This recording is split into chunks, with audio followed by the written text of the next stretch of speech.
그런 주식들 올라가는 그 특징이 있어요. 특징. 시대 중심주라 그래. 시대 중심주로 언제 파느냐? 가 발생하면 파는.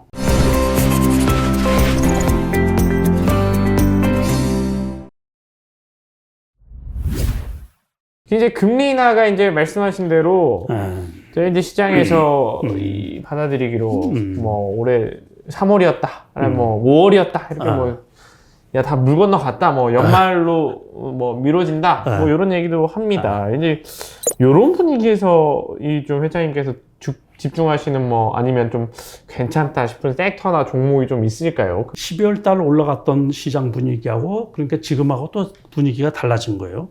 12월 달에 올라갔던 것은 지수 상승은 오로지 그 금리 인하에 대한 기대 심리 때문에 올라갔던 거거든요. 그러다가 이제 금리 인하가 당장 어렵다고 했더니만 1월 달에 지수가 급락을 했던 거예요. 그러니까 지수가 우리가 올라갈 때는 올라간 이유를 알아야 되고 떨어지면 떨어질 때 이유를 알아야 돼요. 그런데 지수가 이게 금리 지금 경기가 좋고 그 고물가가 계속 지속이 되기 때문에 금리 인하를 못 하겠다고 그래서 지수가 떨어졌는데 아니 그것보다 실적이 좋단 말이에요. 그러다 보니까 주가가 재차 올라간 거예요. 재차. 그런 거를 우리가 미뤄서 보면은 앞으로 지수가 크게 떨어질 일이 있을 것 같아요? 없을 것 같아요? 없을 것 같은데. 그렇죠. 그러면 없을 것 같죠. 그러니까 결국에 앞으로는 지수가 떨어지면 무조건 주식을 매수할 타이밍으로 삼으면 된다. 그런 얘기죠. 그러니까 혹시라도 지수가 급락을 한다면 좋은 매수 기회가 되는 거죠. 그리고 거기에다가 나중에 혹시 이제 물가가 잡혀서 금리 인하를 한다 그러면 주식은 다시 올라갈 거 아니에요. 그러니까는 앞으로는 주가가 크게 떨어질 일이 거의 없다라고 생각을 하고 있으면서 기다리다가 혹시 주가가 떨어지면 생각보다 과거처럼 그렇게 1월 달처럼 많이 떨어지지는 않지만은 지금 그래도 이제 단기적으로 고점이라고 생각을 하니까 여기에서 50포인트, 100포인트 떨어지면 적극적으로 매수할 타이밍인데 어떤 종목을 사느냐. 그거는 역시 칩 관련주가 유리하지 않느냐 그렇게 보는 거예요. 다른 것보다.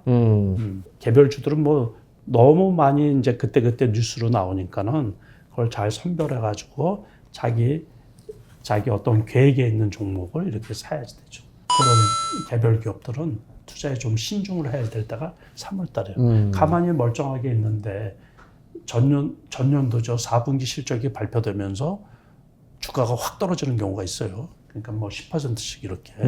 그러면은 갖고 있다가 이제 벼락 맞을 수도 있고 그러니까는 그런 거 좀 확인을 하고서 전년도 그래도 적자는 아니고 뭐 영업이익이 났는데 급등을 했다가 다시 주저앉는 주식을 산다든가 그런 경우가 가장 좋은 주식이죠. 실적이 좋아서 급등을 했어요. 그런데 그게 다 훼손이 되면서 다 떨어졌어요. 그러면 이제 매수하는 거죠. 그런 전략을 씁니다.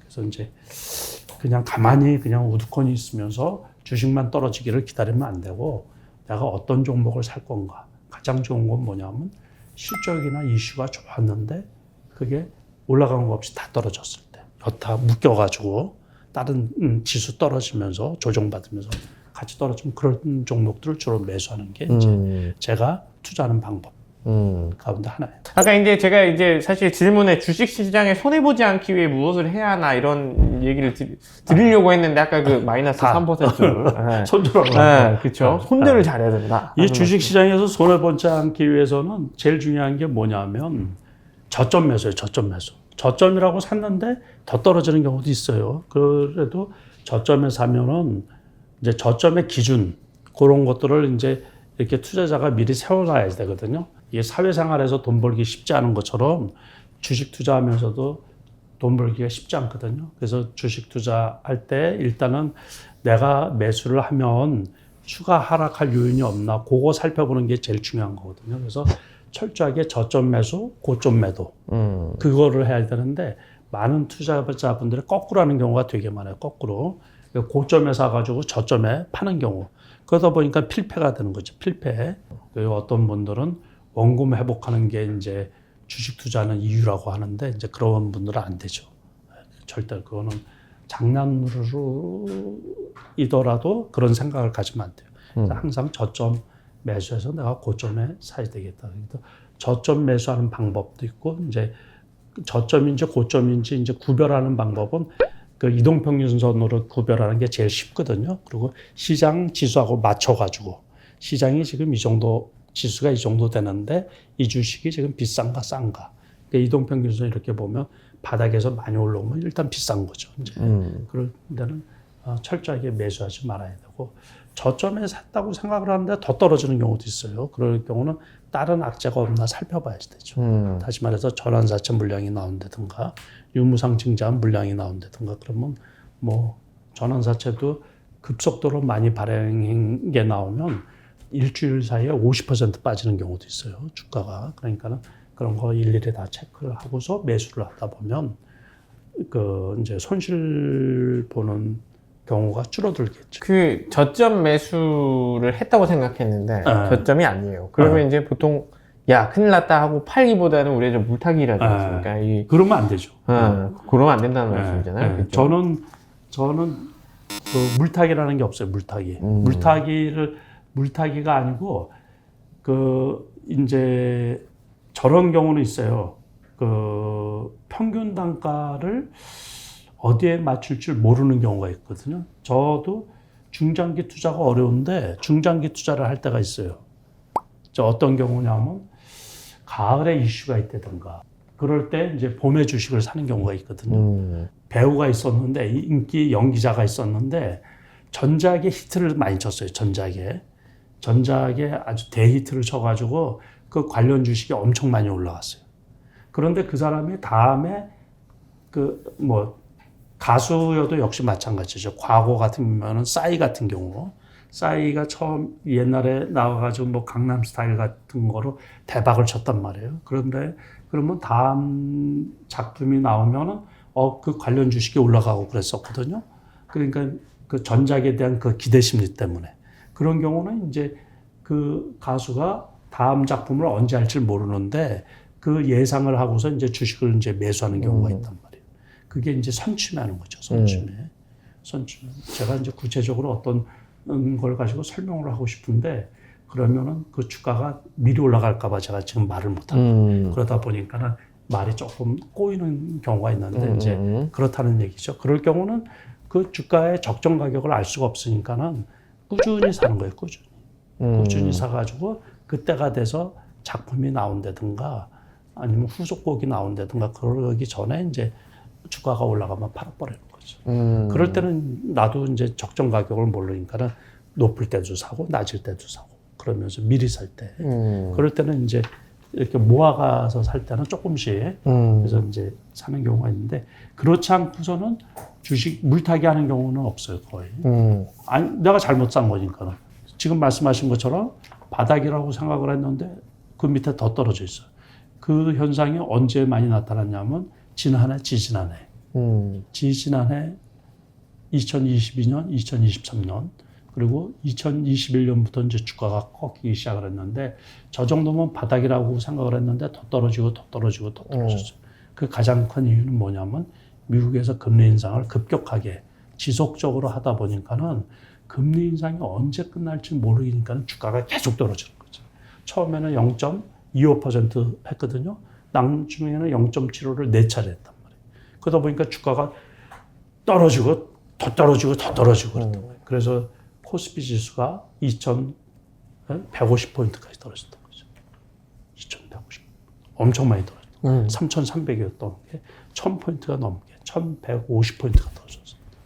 그러다가 이제 꾸역꾸역 이제 금리 인상을 종료하는 게 눈에 보이면서 주가가 회복됐던 게 이제 지금 말씀하신 것대로 바닥인 줄 알았는데 더 떨어지고 그랬던 가장 큰 원인이었던 거고 지금은 이제 그런 경우는 없고 개별 기업의 악재, 숨겨져 있는 악재 그런 게 노출이 되다 보니까는 주가가 개별 기업 주가가 더 떨어지는 경우는 있죠.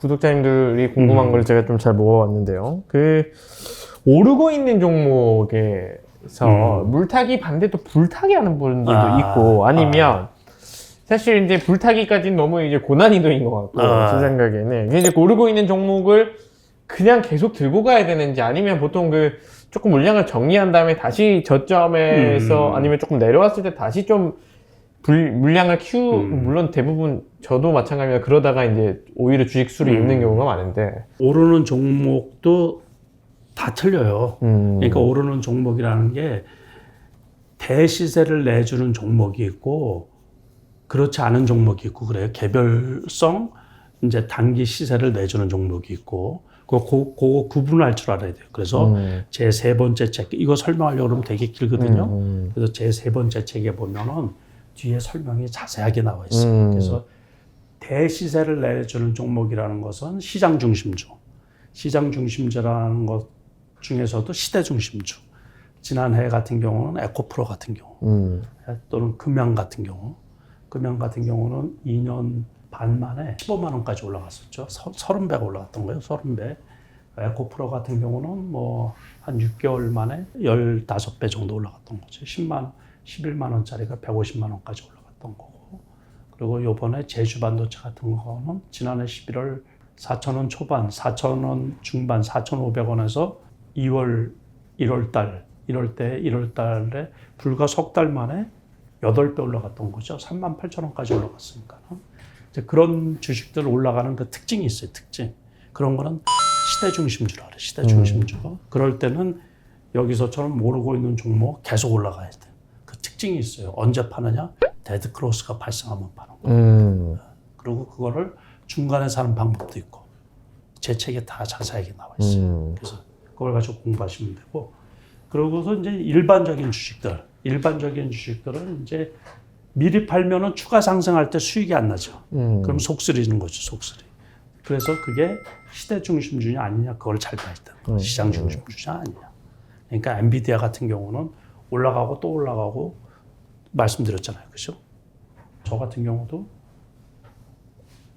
이제 중간에 다른 종목으로 손해를 본 부분이 있어가지고 이거는 수익이 너무 많이 났고 이게 세금 문제가 있잖아 외국 주식은 그러다 보니까 그걸 좀 세이브 좀 시키려고 해가지고 일부 반 이상을 팔았거든요. 이거 되게 속상하지. 그 다음에 높을 때 샀는데 이게 가격이 너무 높다 보니까는 파는 거에 반밖에 못 사는 거예요. 그러니까 수익을 극대화하지 못하는 경우가 있죠. 그래서 이게 시장 중심주인지 아닌지 만약에 시장 중심주다, 시대 중심주다 그러면 어떤 때요? 데드 크로스가 발생하면 파는 거예요.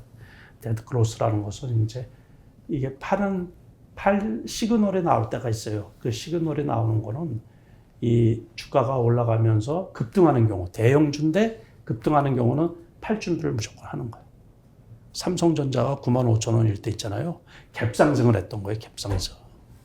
이게 지금은 기아가 11만 5천원 막 이렇게 하는데 과거에 재작년에 기아가 10만 원 찍을 때가 있었거든요. 그리고 이제 LG전자가 지금은 10만 원이 안 되죠. 그런데 그게 17만 원 할 때 있었다고요. 그럴 때 보면 그 크다란 것들이 갭상승을 해 막. 그러면 무조건 파는 거예요. 대형주. 네. 그래서 이런 것들은 경험이 풍부하셔야 돼요. 그래서 경험이 풍부하시고 이제 저 같은 사람만 얘기를 해줘요. 누가 얘기를 해줘요 그런 걸. 모르니까 얘기를 못한다. 그래서 공부를 많이 하셔야지 자기가 오르고 있는 종목인데 이거를 이때 팔아야 되나 조금 갖고 있다가 팔아야 되나 또는 물량을 줄이고서 팔아야 되나 이제 그거를 그때 시장 상황에 맞춰서 그래서 시장 주식 투자를 하면서 제일 중요한 게 뭐냐면 사고의 유연성이에요. 사고의 유연성. 그러니까는 어떤 주식 투자가 어렵고 정형화된 이 학문이 될 수가 없는 게 너무 변동성이 큰 거예요. 그리고 너무 다양한 경우가 많이 나오기 때문에 그런 거예요. 그래서 어떤 주식이 뭐 꼭 얼마까지 갖고 가라 그런 게 없어요. 그런 게. 그러니까 제가 드리는 말씀도 보통 시장에서 이런 현상이 통용이 되더라. 제가 그 수십 년간 경험을 하면서 그러면서 이제 그래서 이제 말씀을 드리는 거니까 꼭 맞는 경우는 항상 없죠. 꼭 맞는 경우는. 그러니까 보유하고 있는 종목이 그래서 저 같은 경우는 미국 주식 이렇게 보면 전부 다 플러스인 주식이에요. 전부 다. 그것도 뭐 200%가 넘는 수익률이 200%가 넘는 종목도 있고 그 200% 넘는 거는 그 반도체 장비주 그 주식이 이제 200%가 넘고 엔비디아도 원래 중간에 안 사고 그랬으면 200%가 훨씬 넘는 거죠. 그런데 이제 중간에 반 팔고 다시 사고 그랬는데 그 와중에 꼬여가지고 수익률이 그 정도는 못 되는 거죠. 그 마이크론 테크놀로지 같은 경우도 그래서 이제 미국 주식 그래서 오르는 종목은 그러니까 이게 아주 중요한 얘기인데 손절을 잘 못하다 보니까 보통 투자자분들 개인 투자자분들의 거의 대부분 계좌 자체가 펄원과로만 꽉 채져 있는 경우가 거의 대부분이에요. 그건 이제 뭐냐면 뻘거면은 수익이 난 거잖아요. 그럼 빨리 수익을 실현하고 싶다고. 그래서 수익이 난 거는 빨리 팔아버리고 손실이 난 거는 아까우니까는 이게 손절을 못하다 보니까 계좌가 전부 다 펄원 계좌인 경우가 되게 많아요. 이게 잘못된 투자 습관이라는 얘기죠. 그래서 오르는 종목은 계속해서 이제 홀딩을 하고 이게 시장 중심주일 경우는 그리고 아까 말씀하신 것처럼 초기에는 되는 종목에 더 태워요. 저 역시 마찬가지예요. 어느 일정 부분 이제 올라오면 비중을 줄이는 경우가 있지만 초기에 팔아야 되느냐 이제 그런 거는 시장 상황하고 그 종목의 특성을 잘 파악을 해가지고서 대응을 해야 된다 그런 얘기죠. 오늘도 뭐 장시간 또 이 얘기를 나눠봤는데요. 말씀하신 대로 좀 더 미진한 부분은 저희가 이제 회장님 책을 좀 걸어놓을 테니까 회장님 책을 참고하셔서 조금 더 깊이 있는 투자를 경험해 보시면 좋을 것 같습니다. 오늘 시간 내주셔서 감사합니다. 예, 고맙습니다.